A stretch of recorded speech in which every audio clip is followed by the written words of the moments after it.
Hello, everyone. So raise your hands if you also have that sense of self-criticism creeping in every once in a while. It happened to me too the other day. I was preparing for this presentation, and then I started asking myself, hey, what's the point of showing an attack technique that's already been around for years? And I wanted to distract myself off that thought and start scrolling the news feed, and then I come across this article. This is an article that shows how APT41, a well-known hacking group, was using a command and control server system that is purely on the Google ecosystem. So I first want to beg the conference committee's pardon for not having included this in the final slides. It's just that it was only a week ago from now. But I think that it perfectly describes how defenders are still running short of knowledge and of tools how to defend against communications with command and control servers when these are not the attackers' owned servers, but cloud services.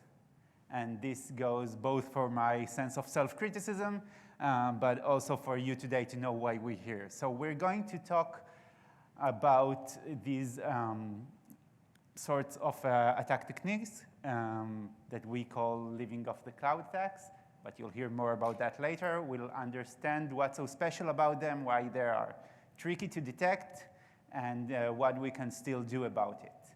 And of course, there will be live demos. A little bit about ourselves. I am Avishai. I lead a security research group in Cato Networks. Before that, I was in Imperva and some other roles in cybersecurity. And a fun fact about me is that I was featured in ESPN. If you look up my name on Instagram, you'll see more about this. That's my alter ego. By the way, I know nothing about sports. And thank you.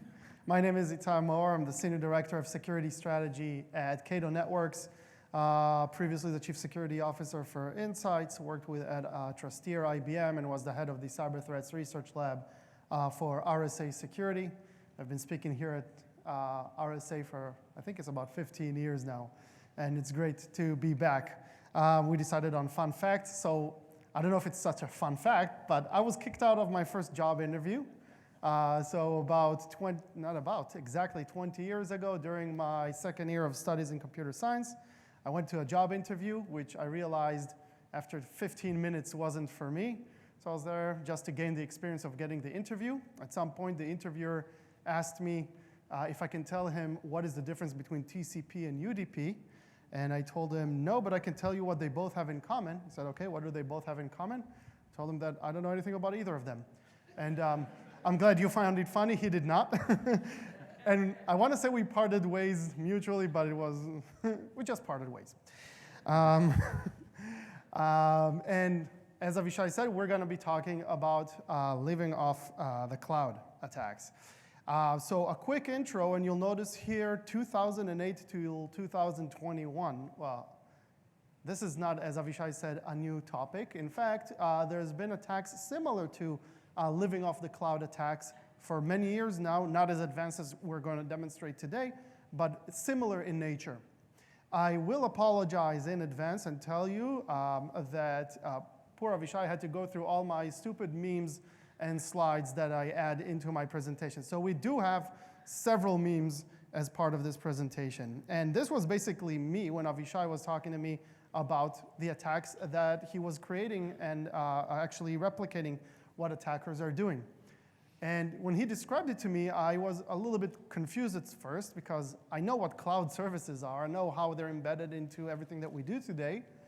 I know what living off the land attacks are, and we'll discuss them a little bit later towards the end of the presentation and their connection to living off the cloud. But I didn't know what living off the cloud is. It sounded like this weird combination. And so this is exactly, the Moses meme is exactly, Noah, sorry, not Moses, Noah meme is how I felt. So what is it? Well, in order to talk about living off the cloud, let's first talk about what it takes to create a botnet. And there are 4 key components when you're talking about a botnet. First component, if we go from left to right, is the malware, right? The malware itself. And well, over the years, we've seen multiple types of malware, including things like ransomware that everybody's dealing with now, different types of key loggers, remote access tools, identity collection tools, and so on. But malware is one component.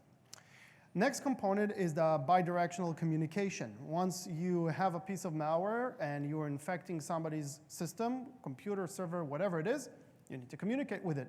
So you need some sort of component that will facilitate the communication between the attacker and the malware itself. The third component is the storage. This can be used for anything from exfiltrating data out of the infected device to collecting information or staging additional versions of the malware itself that will be downloaded later and updating the malware itself. And the third one, which we called database for CRM, it's not really the customer relationship management. It's more around how the attacker manages these devices in terms of updates, commands, and so on.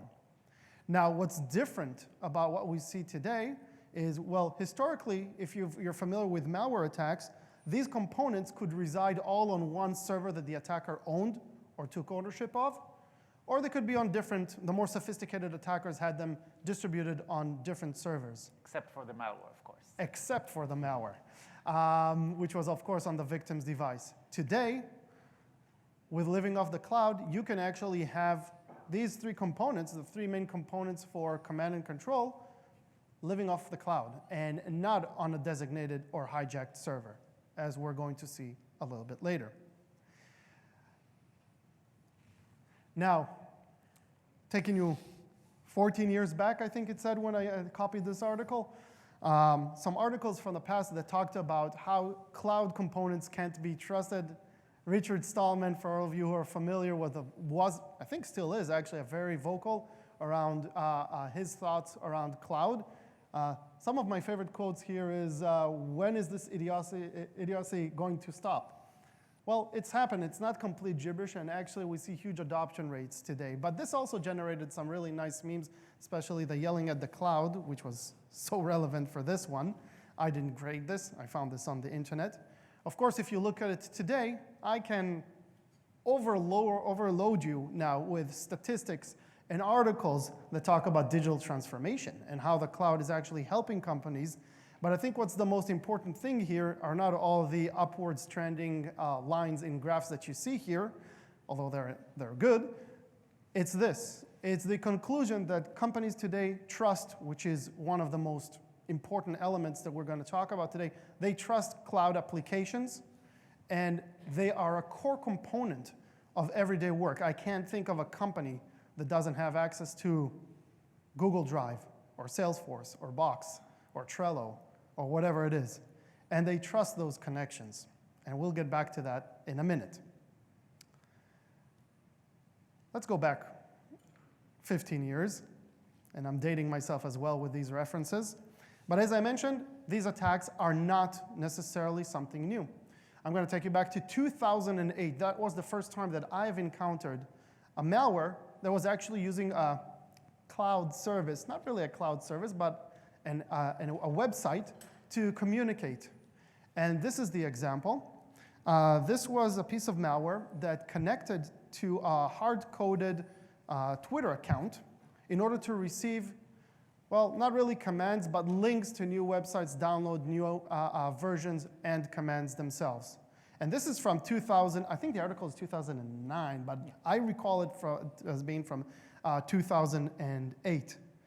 And why did they do this? Well, the logic behind this was the attacker said, well, if a network engineer or a security person sees a connection out to www.myfraudcomputer.ru, then they'll probably block me. But if they'll see a connection to twitter.com, that shouldn't raise any suspicion. So that's how they went under the radar. And that's just one example. There have been several types of malware that were using known websites and known applications to communicate. I'll show you one that's a little bit more recent. If I remember correctly, it's from 2019. You can see here, this is another piece of malware that connected to YouTube this time to read comments from a specific video, and again, get links, commands, updates, whatever it is that it needed. Again, the idea being, let's hide under the radar and connect to legitimate services in order to not be detected. But this is 2019. I said till 2021. Actually, it could be even 22. Now we're seeing an actual wave of attackers that are utilizing cloud-based services. And there are multiple examples that I have here. The most prominent one would probably be, and I'll give a credit to Mandiant, right? Mandiant's report about APT29, Cozy Bear, and their usage of Trello in order to remain under the radar and perform living off the cloud attacks. Very good report, highly recommend that you read it. These attacks are not theoretical, and we're already seeing them used by APT groups, and as Avishai mentioned, just last week by a Chinese APT group target using Google's infrastructure to perform their attacks. Last slide for me for now. It's been acknowledged that this is an actual attack vector. If you look at the MITRE ATT&CK framework, you'll see web services and exfiltration over web services as something that is acknowledged as one way of conducting the attacks. These are actually towards the end of the attacker's attack's life cycle, but it has been acknowledged as something that is out there that we should be dealing with. However, as Avishai mentioned, we think that there's not enough right now attention given to this attack vector, and what better way to put this attention forward by demonstrating how this actually happens. Okay, so now we'll take it all the trip until we really see it with our own eyes of how a CNC that's all based in the cloud can be set up. So I would like to make a disclaimer at this point that we are not going to get into the discussion of how the malware is installed or where it's hosted or how it's dropped, but mainly focus on the malware to CNC communication. So let's start. I think I'd like to show you the differences or the benefits of an all-cloud CNC versus a traditional one, or if we put it in an unbiased way, we'll discuss the pros and cons of both of them. If we're taking the normal approach, the traditional one, you see that there's everyone knows it, right? There's an attacker that somehow acquires a server that can be a VPS, registering a domain, some presence on a CDN, or any way that the attacker ends up having complete control over a server of their own, and then they have the malware communicate with it so that they can send them commands and get telemetries and so on. And this is good because the attacker has complete control over the CNC. So if they want to switch between protocols for the communication, to run any type of reverse shells or tunneling over the CNC to get a shell on malware or any other operations, they can do it because, again, the server is their own. But the downside of it is that if the CNC's IP is taken down or starts appearing in a block list all over the security community, then there's no longer communication between the malware and CNC, which is unbeneficial for the attacker. And I'll keep looking at things from the attacker's perspective from now until a couple of slides from now. There's another downside that is the actual maintenance of that server. Servers sometimes cost money, and they are a headache to set up sometimes, and ain't nobody got time for that. So let's try and strip it down into the core functionalities of the CNC, and this is something that Itai has already shown, so we'll go over it real quick. We want to have a telemetry channel. This means that we want the malware to send information to the server, information such as, hey, I've just been installed, send me your commands, or hi, I've just been installed, this is my host name, or this is the information that I hold. Or, hi, I'm ready to get another command. So this is the telemetry channel. They always say hi.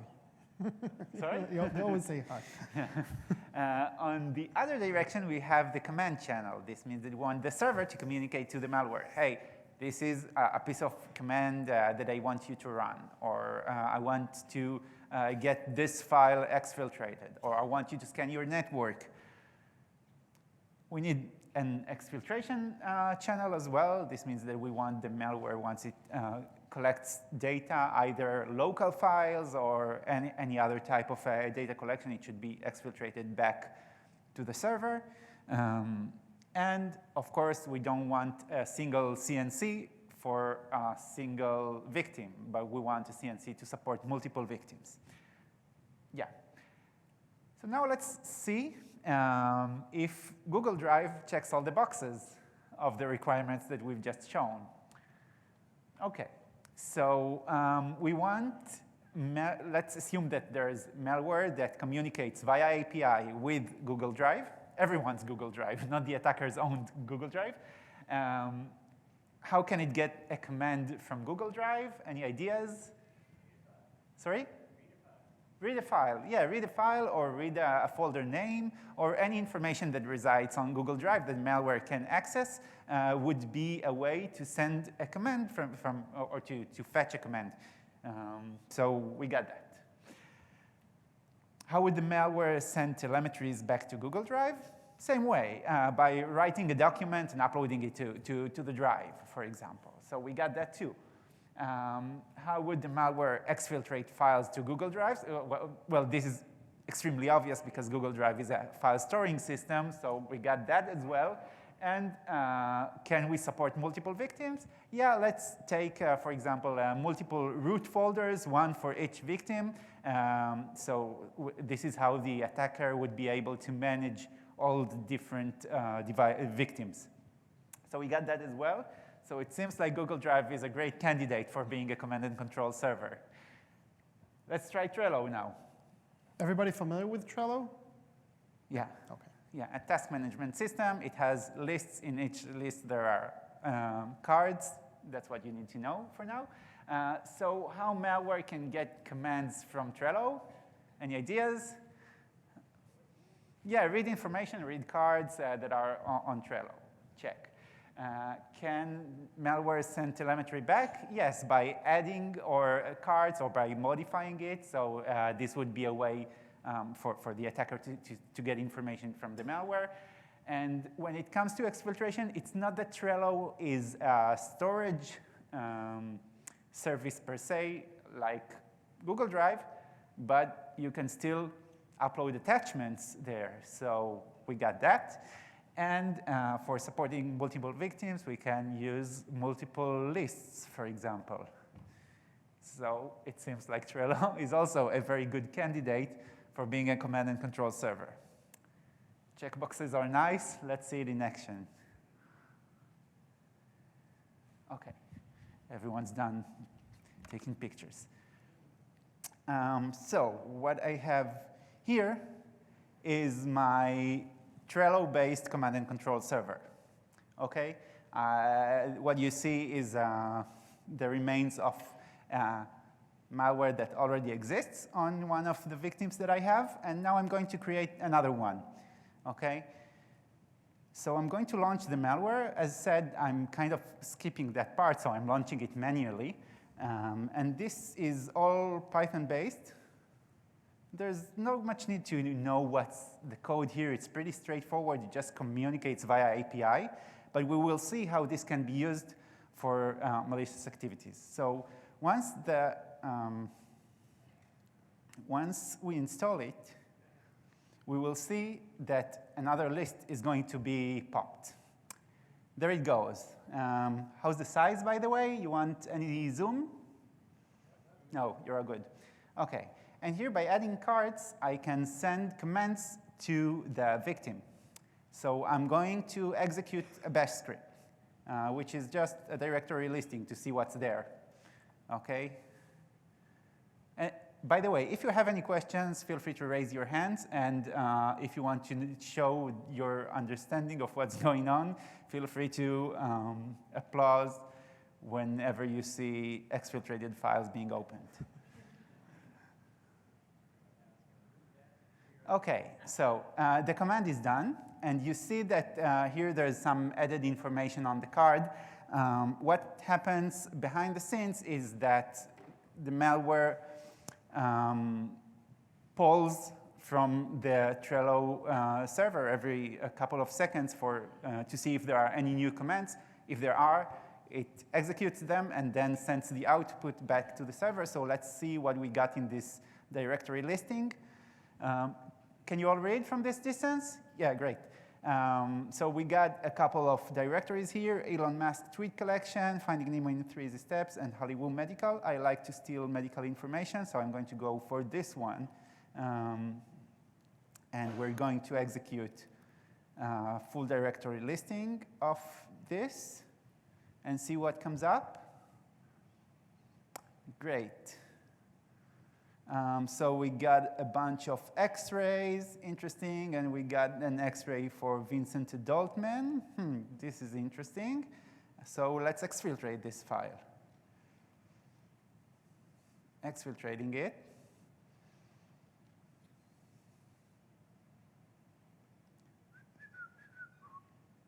Voila. And now we reveal the truth that, that Vincent Adultman is nothing but 3 kids stacked on top of each other in a trench coat. Let's now try Google Drive. So this is my Google Drive command and control server. I'm going to stop the other malware and run the new one. By the way, the syntax you use, something that you invented, right? Yeah, I came up with a syntax for these commands. But it's like my own syntax, and then it's just bash scripting. So here we see that there's a new victim represented as a new folder. Now, by adding folders, I send new commands. So I'm going to execute a directory listing. Wait a couple of seconds for it to collect it.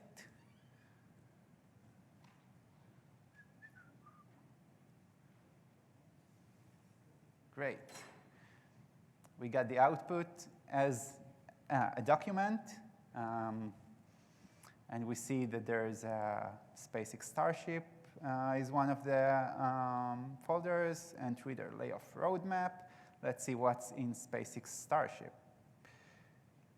Not a lot after last week, but we'll get Sorry. there. So I'm adding another folder, executing a full directory listing on this.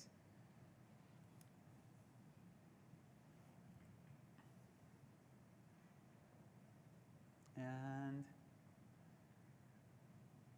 so stressful. Done. Let's see everything that's under SpaceX Starship. Oh, this looks great, how not to explode.pdf. So let's see if there's anything that we need to know about how not to explode SpaceX Starships. I'm exfiltrating this file. Stressful moment. We need to add music for this.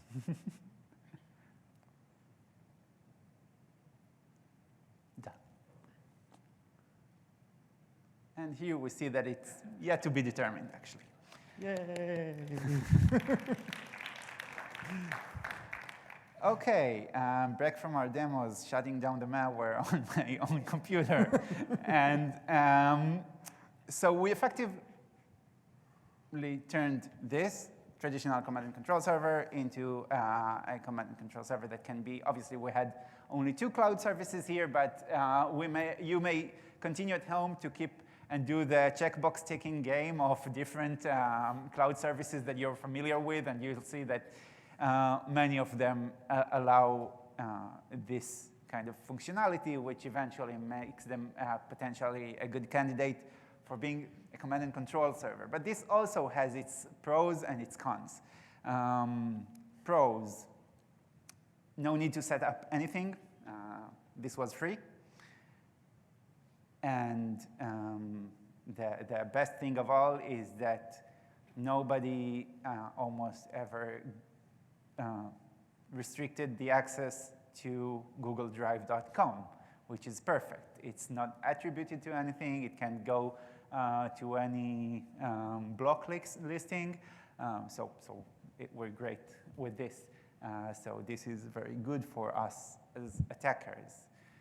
The downside is, first, when the malware communicates with the cloud service, it communicates with the using the API credentials of the attacker's account, so that if this is tracked down, the malware gets analyzed, it is very likely that the entire CNC would be taken down. Obviously, there are some workarounds that we could think of for it, but still, this is a downside. Also, actually, when I was yesterday, I was running a dry run together with Itai, and I showed him Trello, and we got to that stressful moment, and nothing happened. And the reason was that Trello was down momentarily. And this means that the attacker is very much depending on the cloud service. And I'm not only talking about uptime and downtime, I'm also talking about what if the Trello API changes. This would end up in no communication between malware and CNC. Too bad for the attackers.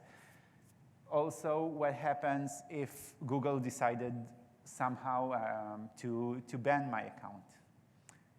Too bad. This was actually my first concern when I saw that the stressful moment is getting longer and longer. So yeah, there are some downsides, and also there is no SSH tunneling, no reverse shells, nothing like this, even though it seems like this functionality is pretty nice anyway. Your turn. My turn. Yeah, so definitely if you're going to be threat actors utilizing cloud services, make sure you have 5 nines services. One of the 2 that he demonstrated is more reliable than the other based on yesterday's heart attack.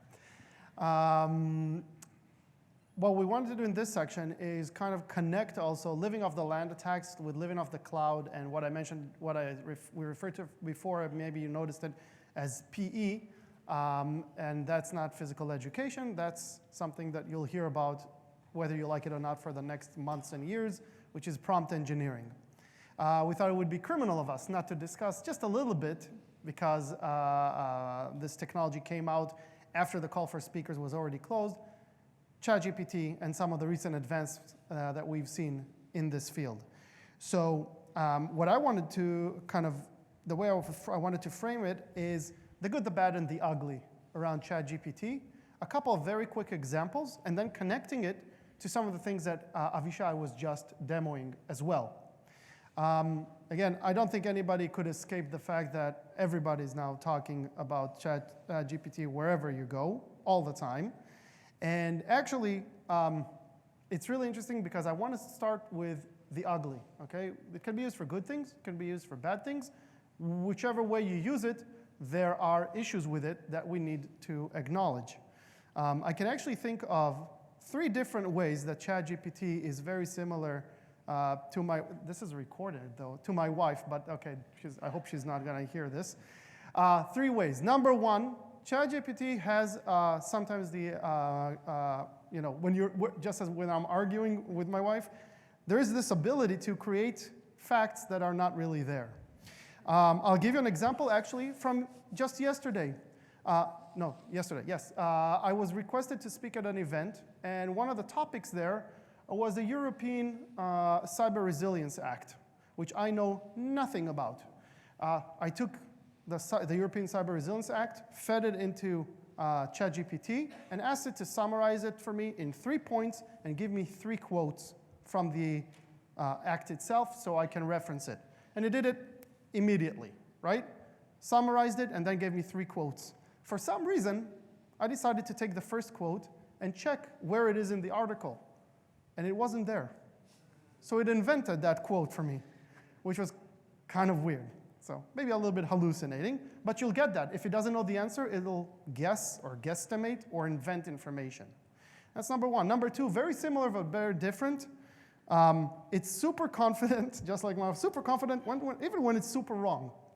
And I've seen this over and over again, especially with things like pattern matching and different tasks that you give it. It will reply really fast, really confident, and if you check the information, it's not true. And the third way that it's similar to my wife is I'm sure both our future overlords and my wife will kill me for the 2 things I just said. So let's take a look at a couple examples of the bad. Okay, how can it be used to do bad stuff? Starting from very simple stuff like living off the land attacks, right? Here is a simple prompt. By the way, you'll notice I'm not using the chat functionality. I'm using the API, the playground. So I said, OK, write a Java code that downloads Mimikatz and runs it using PowerShell. Bam. Anyone not familiar with what living off the land attacks are? Sorry? Everybody familiar with living off the land? Yeah, Okay. I saw some hesitating hand there. OK, so using tools and capabilities that are already on the server or on the computer that you're targeting in order to run your attack. Clear example here is PowerShell. It's everywhere it's being used. You can utilize it as an attacker to do all kinds of bad things. So this is a good example of, well, the code itself may not be 100% perfect. It's not that far from it either. So it really lowers the bar for attackers who want to perform the classic kind of living off the land attacks. Here I decided to go one step further and said, OK, let's create a ransomware. So I write a Python script that searches for doc and PDF files that contain the word confidential, copies them to a random folder. Once the folder gets to a size of 100 megabytes, zips them, transfers them to FTP IP 1234, just something I made up, obviously. And because we can, why not, write explanations for each function in the form of a rhyming poem, which it did. Actually, the one that you see here on the right is this laser. Well, yeah, the one on the right here. I'll read this out to you. This is actually the encryption function, and it wrote as the explanation. This function will zip the files tight, encrypt them with AES-256, so that's just right, then transfer the data with FTP site to the IP1234 day or night. If you really want to screw around with it, tell it to do it in the style of Metallica or John Lennon, and it'll do it. Copyright issues, I'm not sure who that belongs to at that point. But it will write a piece of ransomware, even if not, again, not 100% perfect, it will still do it for you pretty good. It can also be used for good things. This was a great example. I actually told it that I'm investigating a security breach, and I noticed that the attackers performed, and I used the MITRE language. They performed T1078 and T1047. And then I asked it to allow attacks where these 2 techniques were used and tell me what is the likely next technique the attackers are going to utilize in my attack. Quote me at least 10 previous attacks where attackers use these 2 techniques and give me the details, which it did immediately. It gave me 10 different attacks where these 2 techniques were used and told me, if you can read the line right down here, based on these previous attacks, it is likely the attacker will use T1059, command and script interpreter, in their next move. So this is really great in terms of not wasting time and having to read reports. This saves a lot of time for researchers and analysts on the job. I don't have the example here, but I will mention because I think it is also important. Another good thing that it can be used for is code review. I actually did a session this morning, a Birds of a Feather session on ChatGPT, and one of the participants actually said that ChatGPT scored 4 times higher, if we take it into with numbers, 4 times higher than some of the vendors, without naming specific code review vendors that you might meet here, when reviewing code and looking for vulnerabilities and bugs. So he was like, wow, this thing can do the job for me. I actually gave it a piece of code that did not have a bug in it. I wrote a piece of code that runs on an array and extracts the lowest number. The code works fine, but it doesn't do what it's supposed to do. Instead of a bigger than sign, I wrote a smaller than in one of in the function, just like I did 100 times in my first years of coding. And then I fed it into ChatGPT and asked it, where's the bug in this code? And the reply kind of made me pause for a long while, because it came back and said, you have a logical flaw. You wanted to extract the smallest number, change the bigger to smaller than. I was like, how did you know what I meant it to do? I think it did it based on one of the variables, which was min value or something like that, but still, really interesting case for code review. Moving from code review to code obfuscation. Some of the commands that you have seen here, we can use tools like ChatGPT to help with obfuscation. In this case, I don't know if you can really see this over there. It's a little bit of bright colors. But we said, OK, obfuscate the following command, ls sensitive. And immediately came back and said, OK, we actually did this live during a Zoom meeting between Avishai and myself. Came back with a base 64 obfuscation for this command. But we said, well, OK, nice, not good enough. So we said, OK, repeat the previous request, but don't make it look like bash, and suggest a deobfuscation code, which it did. You can see here Python usage and the deobfuscation code. We were still not super happy with it, so we continued the discussion with the bot. We said, OK, do the same thing, but don't use base 64. Use something less obvious. So it used XOR. And you can see the result here.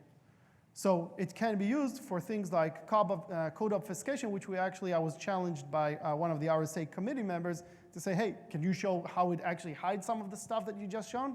Yeah, here it is. That's how you can easily use the ChatGPT to do that. So now what, Avishai? OK, so we know the risks of living off the cloud attacks. And we want to, I believe that you want to know how to defend against them or what we can do about it. I'm going to look at the risks and the protection from an organization point of view, assuming that there's a company that will want to protect from such attacks. And the first and most important thing that I want you to take from this presentation is that there has to be a mindset change. People keep trusting blindly any communication to any cloud service. There is no TLS inspection on cloud services very often. And it feels as if the defensive mechanisms or the defensive point of view sometimes stays behind. And when we're talking about defense for command and control servers, we're talking about IPs, domains, and ports. And that's where it gets. So you know the IP of the command and control, you're good, you're blocking it. But that's not always the case, as we've just seen. So change of mindset. Now getting into some more details and giving actual names of products without mentioning specific companies. There are three levels that I would like to tackle here. So the first one is the strategic level. We can talk about a cloud service as a whole. Not necessarily every company needs access to Trello. Maybe yes, maybe not, I don't know.